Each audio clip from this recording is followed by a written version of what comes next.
The work was performed without a certificate of appropriateness as required in section 3.16.1.c.1.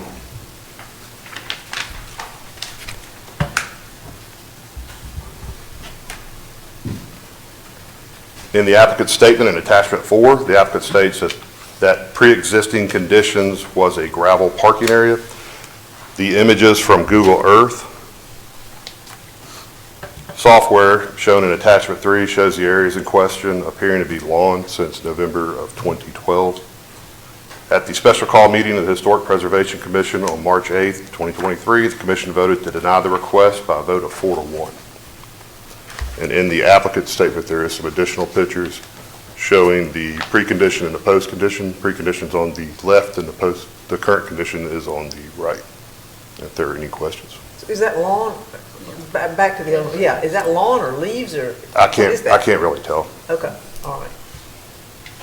And the one on the right is the one that is currently in existence. Okay. And I think the views are taken from two different angles. One is from that side looking this way and this side looking that way. Okay, all right. So any questions of, we'll get the lights back on. Any questions of Mr. Haviland before we let him step aside?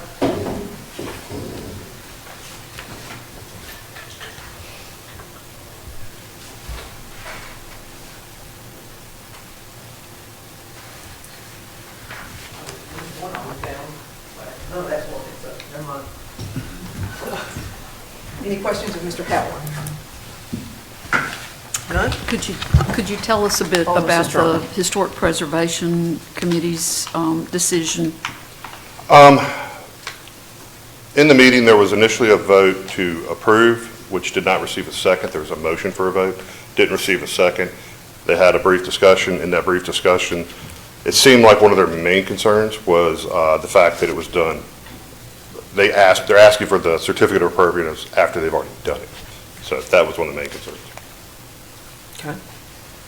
Anything further? So not so much the work that was done as the timing of the request. They didn't go real deep into that. They were just talking about the order of the work. Okay. All right. Anyone else? All right. Seeing none, the applicant is here. Mr. Starks, are you speaking on behalf? I am. All right. Would you like to make your statement, please, sir? Yes, please.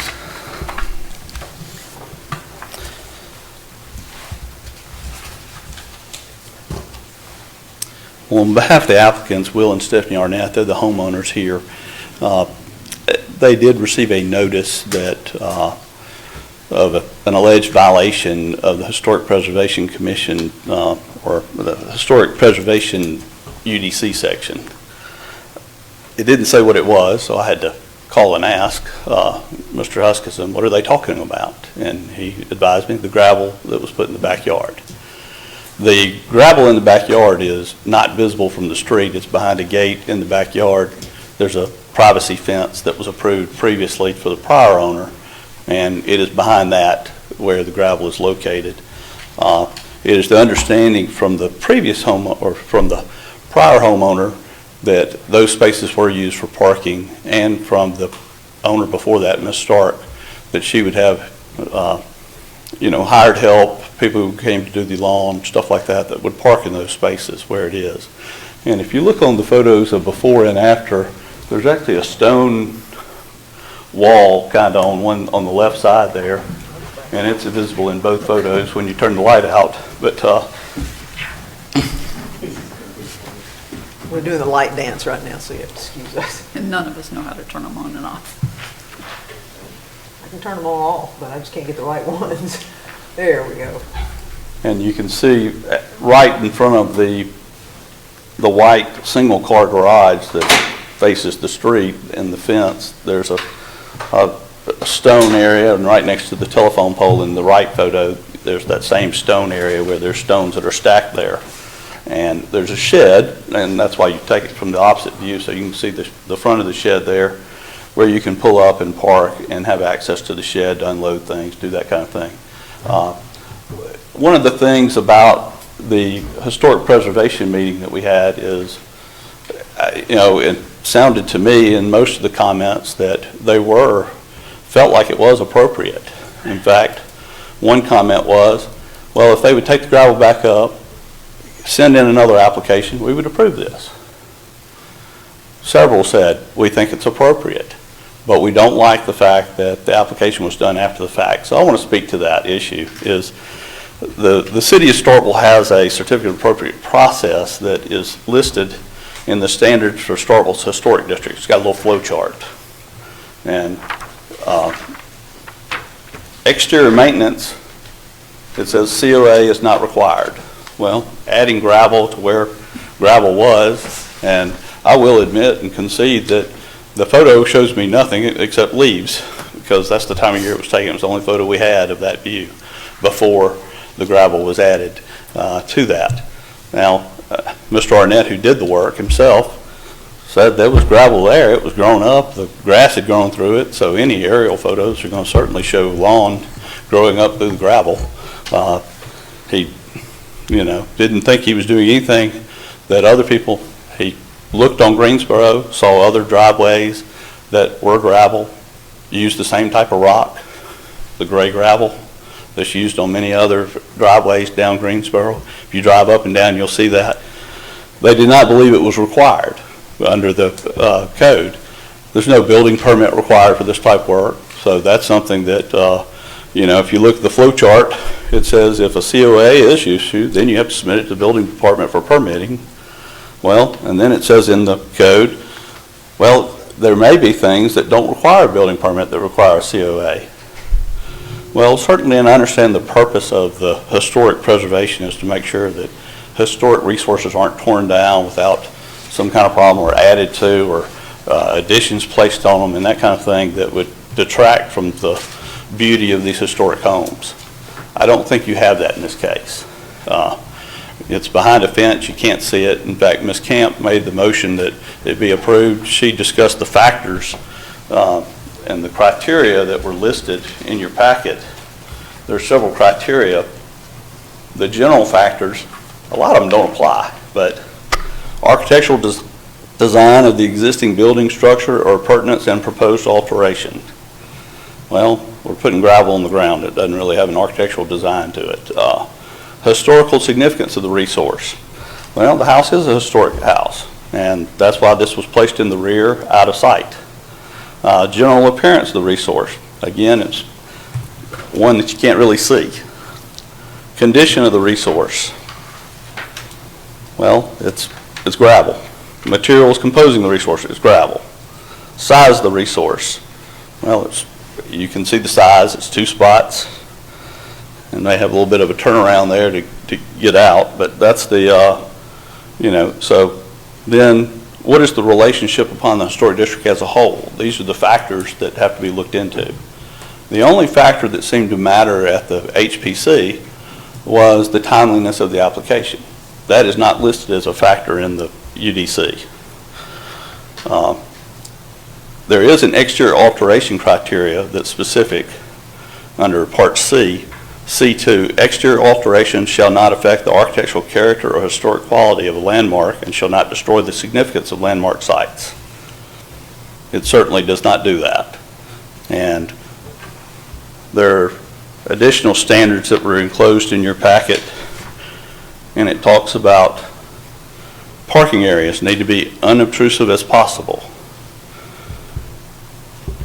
Install new paved driveways or parking areas in the least conspicuous part of the property. And this is in the least conspicuous part of the property. It's a pervious material rather than an impervious, so it's not a permanent thing that's stuck there forever if it needed to be moved, but it certainly allows for, drainage. It allows for all those things. It doesn't cause any other problems like that. So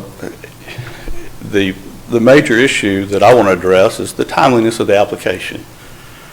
The Arnetts came in good faith, and they really did not they did look at the standards and look and see, because Miss Arnett's from Natchez. She knows their historic standards. She's reviewed them, looked at them. She's a realtor here in town. Doesn't want to do anything to take away from the value of her home. And so she's looking at that, looked at it, looked at the flow chart, and she said, well, says routine maintenance. repainting, replacing asphalt shingle roofs with light materials, repairing existing materials with like kind materials. Well, that's what she thought she was doing, is replacing gravel with more gravel, that because of the deteriorating condition of the gravel that had sunk into the ground or been grown up by the grass. And so she didn't think one was required. Now, would it have been better to have asked? Probably so. But we got the notice, immediately voluntarily filed an application with the city planner, said, you know, we would come before the board. We got there. They didn't seem to have any objection except for the timing of the application. That was it. And that was not an intentional thing to try to violate the rules or try to get away with those. In fact, today I sit here and I could probably argue that the certificate of appropriateness isn't required under the way the UDC is written, because it's not clear and specific. And that's what's required by Mississippi law for zoning ordinances. They have to be clear and specific. This is not. It's a, well, we get to judge when it is, when it isn't.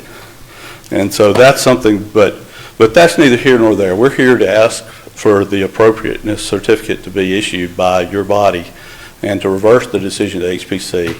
And if you go through the factors that are provided in the code, we believe that it meets all those criteria and would warrant the granting of the certificate of appropriateness, especially since the HPC didn't consider those specific factors.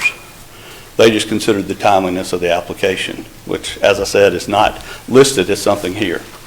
I even proposed to them that, hey, is there some sanction that we could put in place, a fine, something of that nature, a condition like that, that would allow us to, you know, have some type of sanction or punishment for applying after the fact. And the answer was, the integrity of our committee makes it where we must deny this. That was the only answer I got. So that it was not a consideration to think, hey, you know, this is appropriate, but you didn't file your application in the right manner, so we're denying it. This was the response. And we're asking you to reverse that. That doesn't seem like it's one of the factors that's involved in the code. So we would ask you just to consider the criteria that's listed in the code and grant this application. Thank you. Okay. All right, let me see if there are any questions. Mr. Stark, let me see if there are any questions of the board, please. All right, any question? Alderman Carver, any questions? I might have missed this. Was there gravel already existing in that area? There was. It was very slight. I mean, it wasn't, I would say there's more gravel added than there was gravel there. Picture on the left but- at all, so that's what that It looks like leaves. Well, it's just got leaves covering it. I couldn't see either. I mean, I'm gonna have a couple more questions, but they're gonna probably be for our city staff, so I'm good. Alderman Rupp? Good. Alderman Brooks? Alderman Beatty? Somebody think. Alderman Sistrum? On behalf of landscape architects everywhere, I feel compelled to say that the landscape is an element of design that affects the character of a historic district. I'm married to a landscape architect, and I couldn't go home tonight if I didn't make that point. So, well, thank you. My sister is a landscape architect, so I think she probably would tell me that too. So. yeah, but I think my question is, and it appears that this was maybe at one point in time parking, but had been allowed to revert back to lawn over the decades. That's probably fair to say. Yeah, I would agree with that. Okay. So And so, was there sufficient parking before? Was this a what drove the decision to restore it to parking? And that may be from I can actually answer that one. Ms. Arnett, if you're going to speak, if you'd come up so that we'll have you on the record, please. Whew, what a flustered. Apologies. Neighbors were taking pictures of my 16-year-old son coming to school, and I wanted him in the back to where they weren't taking pictures and videoing him. Okay. So family parking. Okay. yes.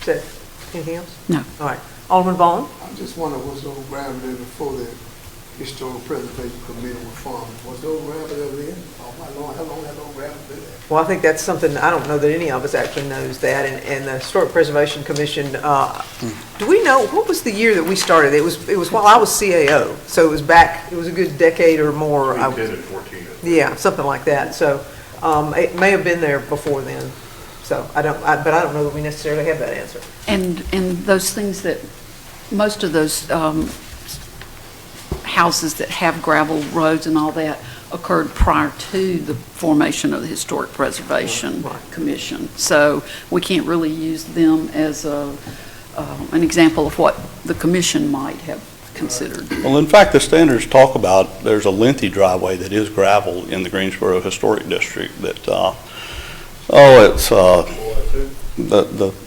lady that, and I don't know if she's related to the gentleman that owned the motel that was by the Derby restaurant. What was that gentleman's name? Chastain, yeah. Miss Chastain's home has a long gravel driveway that they have added gravel over the years to keep it maintained, and that's what's required in the standards. It says maintain those, and it would not be appropriate for a long gravel driveway to be paved or use asphalt. It actually says that in the standards. Do not use those items, use gravel to maintain the character of it in a historic district. So. All right. Any other, Alderman Carver, did that raise any questions, anything for you? Well, I might ask this open-ended. I think you spoke to C2, section C2. Did you say exterior maintenance had, and this may be for Daniel as well, exterior maintenance that no COA is required? Is that in that section? Well, that's what's in this flow chart that's in standards for Starkville historic districts, which was also referenced as in the code as something to look at, and it's page 15 of standards for Starkville historic districts. I guess I asked, does the city confirm that as well? And so, Mr. Haviland, you confirm that flow chart? I would just, I cannot be honest with you, but I know the UDC takes precedence over that document. Okay, the UDC followed that document. I mean, came after that. The document Yeah, reference. came after that Similar document. black cloth references for interpretation. Okay. So does the UDC address maintenance?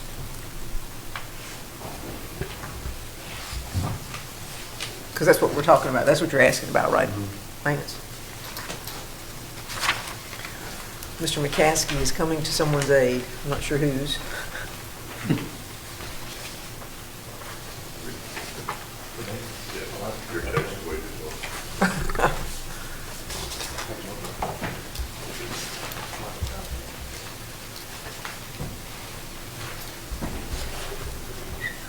Out loud, someone, please.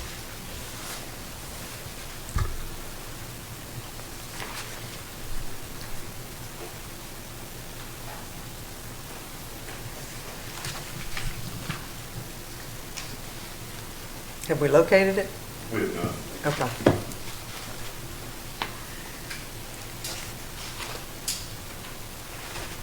We'll see, though. All right. Any questions while they're searching for what defines maintenance? None? Okay. Any discussion? I have another question, but it's totally opposite in the spectrum. It may be for the city attorney. Okay, go right ahead. I'm just going to start with a preface with a statement. I believe I wasn't really on board for this. Took direction from the neighborhood that this is something they'd also pushed for, and this was a decade or more ago.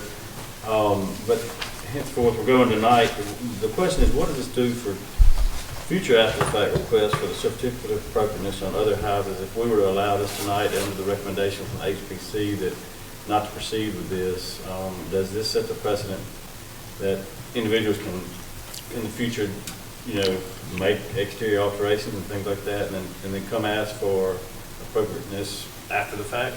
I think you can make that argument, and they would have that argument, but I don't think it changes in the sense that being, I think you still want to have other factors other than just that one, as to the final decision. In other words, if the alterations meet our requirements, I think you're okay, and you're okay approving it, and they're not going to meet any future problems with approval. So we're not setting a precedent? Is that what you're I saying? don't think it does. I mean, every case kind of stands on its own. It really does. And everything just kind of balanced out. That's you balance everything, all the issues on top of one. Thank you. All right, thank you. Did y'all find anything related to maintenance? There is not. And we had some similar case, Mr. Murdoch, if you remember a while back, was doing some maintenance, repairing the boards on his porch floor. And he sought certificate of appropriateness prior to doing the work and received the certificate. Okay, all right. Okay, any other discussion, any other questions of Mr. Stark? No more what the attorney said, if the Chastain, had gravel all this time, undoubtedly, when we adopted the historic preservation, that would have had to be grandfathered in. The gravel? Maintain it, that would have had to. Well, they have added gravel since then Yeah, to maintain it, yes. You know what I'm saying, because they were probably. And there's several on Greensboro that have gravel drives that have done that, have added and maintained their drive, with adding gravel to it. Considering that maintenance, that's what you're saying? Yes, and none of those have asked for a certificate of appropriateness, I will say that. I've reviewed every certificate of appropriateness that's been granted since 2013, and there's not one for a driveway, except for the circle drive in front of Miss Camp's house. Okay. That's the only driveway where they made it into a brick drive. Yeah, they made it into a brick from, it wasn't a driveway at all before, but they made a brick circle drive in front of the home, yes. Okay. All right, anything further on the Okay, anyone else? You've got a quarter-mile drive down there toward the end of Greensboro. I can't think of the house number, but you notice that there's 9 acres sitting back there. Just for record, that's not the only driveway. You know it's hidden back there, and there's a house that goes behind. Yeah. Yep. Okay. Anything else? All right, I need a motion one way or the other unless there's more discussion. I'll make a Alderman Rupp. motion to approve the certificate of appropriateness. Okay, I have a motion from Alderman Rupp to approve. Do I have a second? Second. Second from Alderman Carver. All right, discussion, Alderman Sistrunk? Yeah, I'd like to just flesh that out a bit. And I think that probably the vote is going to hinge on the idea that there was gravel there in the past, although it had not been maintained, that it is an area that is not apparent or not visible from the street, and that it is a minor change. I want to keep us out of trouble for that next group that comes forward who didn't get a permit and says, but. So I'd like to just flesh that out a bit. And I do have a question, Daniel. I'm going to address it to you just because I think you've seen the pictures, although I may fall back to Mr. Stark or Ms. Arnett. The shed that's back there, is that a former garage? Or was it a garden shed? Yeah. I've never been on the property. Okay, all I right. doubt Ms. Miss Arnett or Betsy Mr. Stark, either one. It's a garage. Would you mind coming up? It's a Okay. garage on the left side and the storage shed on the right side. You got the garage that faces the street, but the Right, area the one in the back was covered parking space, so like an open air parking space, and then on the right side it was a two-storage, like actually enclosed storage. Okay, like maybe gardening or that kind of thing. Okay, all right, thank you. Okay, all right, I have a motion, I have a second, any further discussion? All right, if you would, please answer yea or nay as the city clerk calls your name. Alderman Carver. Yay? Alderman Rupp. Yay. Alderman Brooks. Yay. Alderman Beatty. Yay. Alderman Sistrunk. Yay. Alderman Vaughn. Yay. All right, by a vote of 5-1, the motion carries. So, and that was a motion. I was going to ask that one question. Do y'all have any future, I think, best to keep an open line of communication with HPC. Do y'all have any more exterior modifications you see coming in the future? Or if you do, just call somebody on that committee. Home's actually under contract. Won't be there long. Okay, so that was a motion to approve the application for a certificate of appropriateness. So it has been approved, and the vote was 5-1. So, would you, somebody go in and get Vice Mayor Perkins, please? Thank you. We have one item of business left, and then I will read our call for a work session, and we will adjourn.